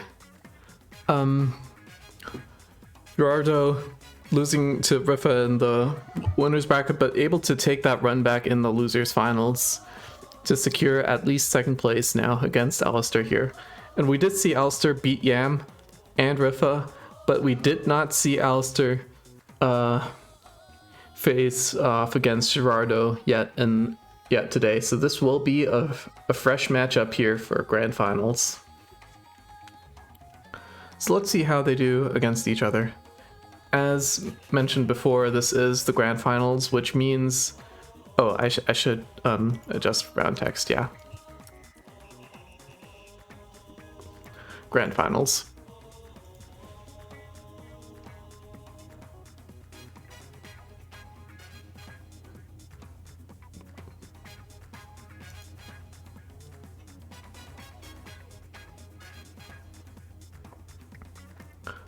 So yeah,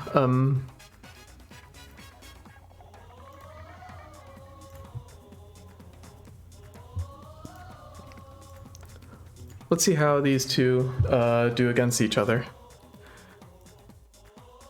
We are waiting on stages now. Though, actually, they've offered to random, so we will be randoming between the legal stages here. So it's going to be random between Mausoleum, Buster, DNA, Temple, and Sparring.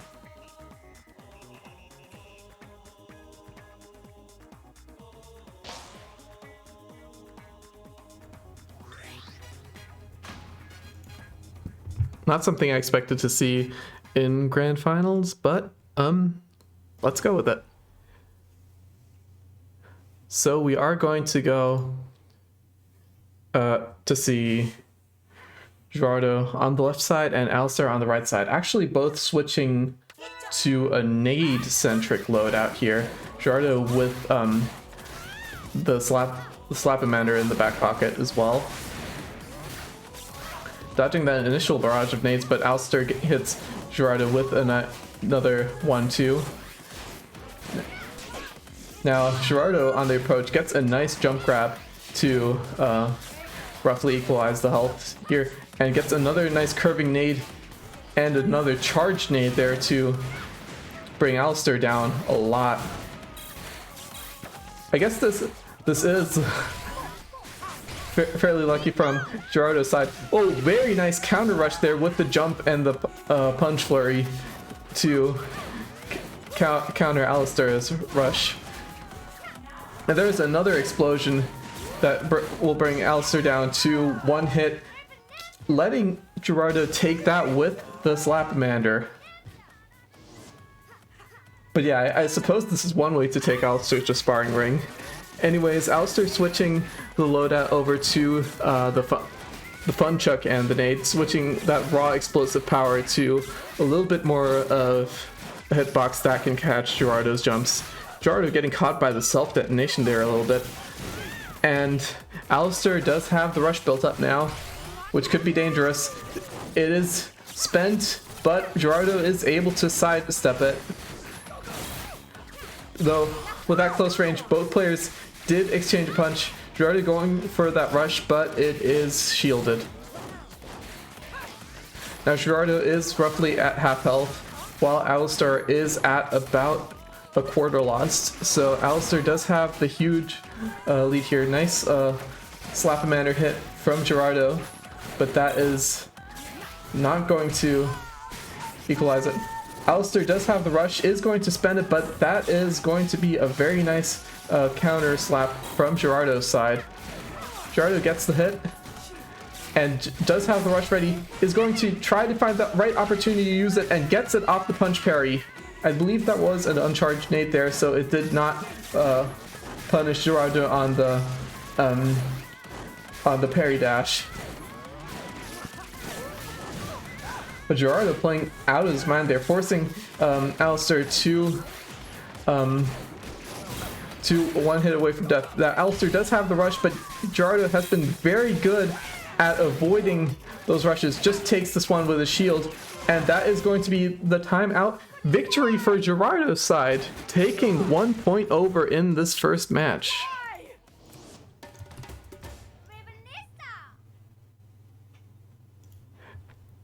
That was some very, very nice technical play we saw there.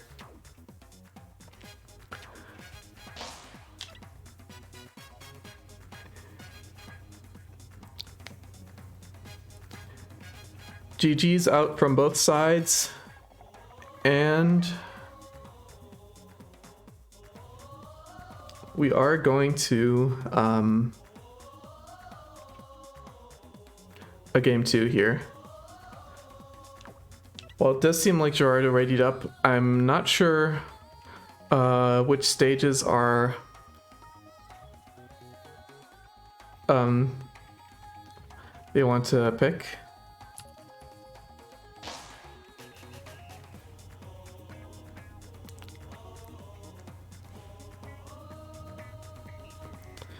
They have seemed to both ready up, but I do want to get confirmation that they want to go back to random 5.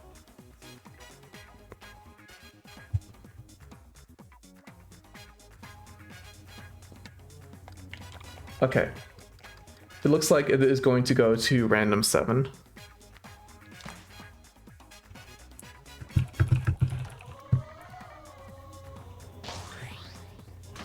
And we are going to go to Ninja College in game 2.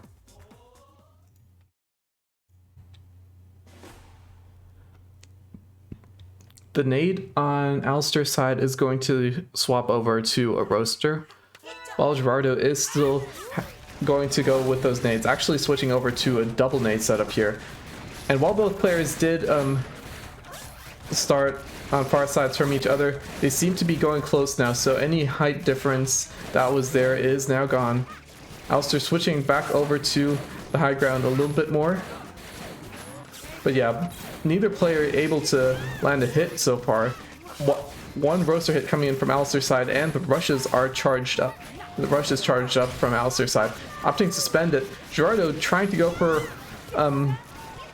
a sidestep there, but actually sidestepping back does not go far enough to dodge that.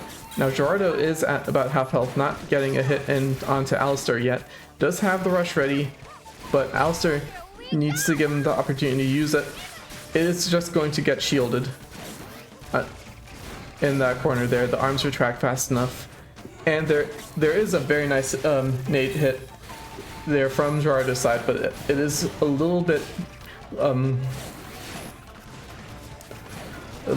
not enough, while Alistair's rush does develop a little bit more. And it is going to, Gerardo is going to be in rush range at this point. Gerardo does have the rush back, but that is a half health bar difference, and at 15 seconds, at 10 seconds, that is not going to be able to be overcome. Alistair is just going to shield this out, and we're moving to game 2.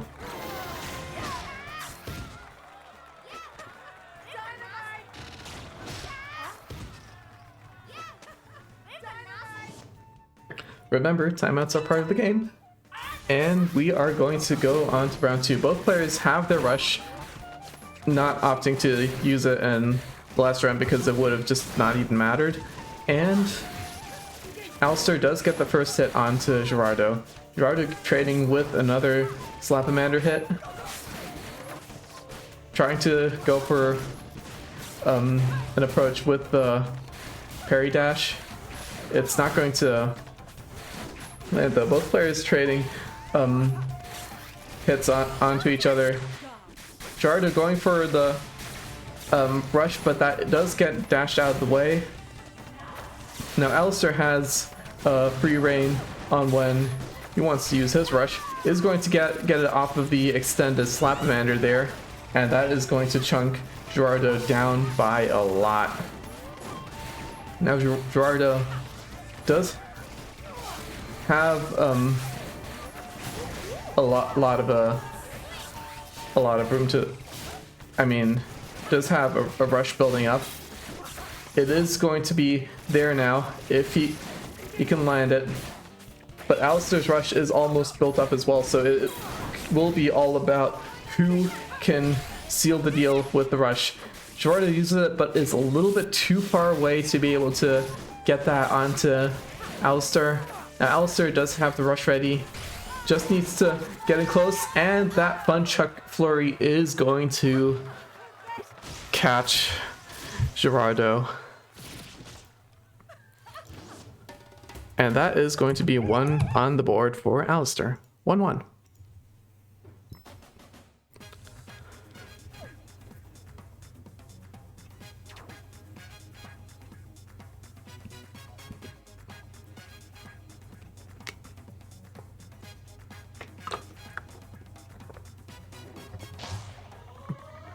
And I am assuming it is just going to be random again. So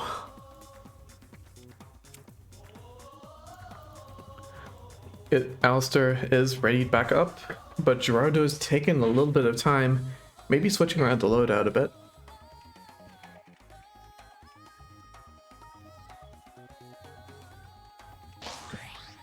And yeah, it is going to be random to Buster Beach as game number 3. Same loadouts again. It is going to be the nades in Gerardo's back pocket, while Alistair goes for the tried and true roaster Fun Chuck. But Gerardo is going to be playing this round without a medium, without a glove. It is going to be the Tri-Bolt and the Slap-O-Mander to try to circumvent Alistair's punches instead of counter-punching, I guess. But Alistair does get the first rush of the match and is able to spend it for a lot of damage onto Gerardo. Gerardo does get Alistair back into manageable range with the grab, but that is going to be another grab from Alistair's side. And with another hit, Alistair does have half a health bar of a lead over Gerardo. 2 more hits from Gerardo's side, from Alistair's side would take it, but a nice Tri-Bolt stun into the rush, into another one too from Gerardo's side, into a dodged rush, and suddenly the match is even again, and one more Tri-Bolt poke will give the round over to Gerardo. That was a crazy sequence of a momentum shift. But yeah, it just goes to show you it's never over until it's over. Gerardo's starting off round 2 of match 3 with a nice Slap-O-Mander hit, but yeah, goes for the stun confirm, but Alistair breaks out of that with a rush and is going to land fully, bringing Gerardo's health bar to around half. Gerardo going for another stun that is a little bit too far away though, and Alistair is going to be able to get that shield in time. Arms are a little bit broken, not going to be able to capitalize off of that. Alistair weaving back and forth to get that rush ready, and is going to spend it just as soon as that triangle lights up yellow. Is not able to get the initial rush, but gets enough damage tacked on late to bring Gerardo down a lot, and that grab is just going to seal the deal. Alistair is going to equalize, and we are going to round point. Now we do see Gerardo going back to the nades as Alistair goes for the Hydra Nunchuck combo. Those nades are going to get a very early one too, and Gerardo does have the early rush, but Alistair's rush soon follows. Alistair is the first to spend the rush. It is a little bit too far away, so Gerardo is able to shield that comfortably. Not able to dodge that because Gerardo did get caught in a corner, and a dodge would have probably resulted in a rush landing. And now we have sort of reset. Alistair is at a little bit less health, but had a little bit more rush than Gerardo. Gerardo just trying to keep the distance, move side to side to dodge the little bit more vertical hitboxes of Fun Chuck, and Hydra. Alistair getting the rush and spending it immediately, getting a good 275 damage. It does about equalize though, since Gerardo had a pretty solid health lead. And now Gerardo has the rush. Is going to try to catch it off of that extended Hydra, but Alistair is able to dodge to the side on time. And Alistair, with another Hydra hit and another Hydra hit, is going to take the health lead back. And one more Hydra sneaks through, and Alistair has the rush ready as well in the back pocket in case it is needed. Is going to try to rush off of that nade detonation. Gerardo gets a grab as well, but it is a little bit too little too late. Cannot get any damage after the grab. That almost turned, but then it didn't. And the second point is going to go over to Alistair. One more match win for Alistair will secure the tournament. And Gerardo needs 2 more match wins to reset the bracket.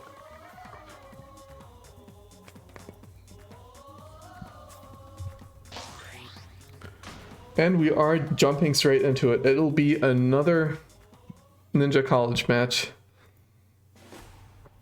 And I do believe Alistair won the last Ninja College match. Again, same loadouts, so not much of a difference analysis-wise there.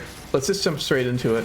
It is going to be the nade, the slap from Gerardo's side, still keeping the medium weight advantage in case Alistair went for the Hydra, but Alistair is going to go for the tried and true double medium combo of the Fun Chuck and the Roaster. Only Alistair loves going through at the start though. Alistair staying at the high ground and does catch Gerardo's arms extended for the rush punish. And now Alistair Alistair did get half of Gerardo's health bar, while Gerardo not getting anything onto Alistair. Does have the rush though, and could turn things around. Gets a nice 1-2 with the nade.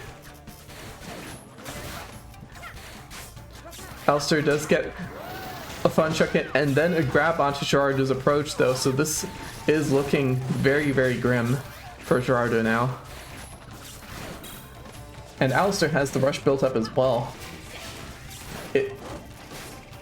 To make a bad thing worse for Gerardo there. Yeah, Alistair just keeping total control of this match, keeping the right distance and sort of becoming untouchable here. Does actually opt to use the rush there, and that little bit is going to be able to get the kill onto Gerardo. I'm not fully sure it was needed, but Alistair's health was dipping a little bit to the end because Gerardo did get a bunch more hits, so it could have been just to be absolutely safe. Round 2 starts, and we do see Gerardo switching back to the double nades, needing a little bit more punching power against those double medium arms, and just trying to find an opportunity to punch through, but Alistair is not giving any of those. Alistair getting a bunch of nice hits and also the rush charge, though we do see another rush charge from Gerardo's side. So both players have the rush. Gerardo is actually opting to spend it first and is actually going to catch Alistair's, getting a nice 310.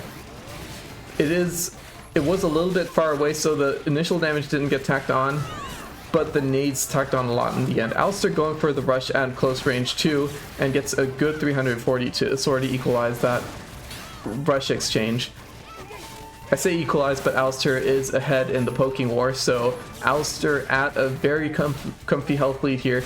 Does take another 100 damage hit in from the uncharged nade, but trades that back very easily.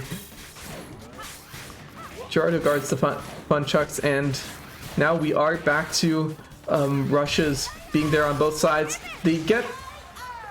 Both rushes get spent, but Alistair's rush is the one that goes through, and we have our winner today. Alistair is going to take EUAC 102.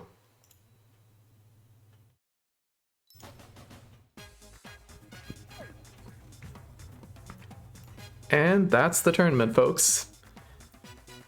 Alistar is our winner, taking the winner's bracket over Yam and Rifa, and then finishing it off with a nice win against Gerardo as well.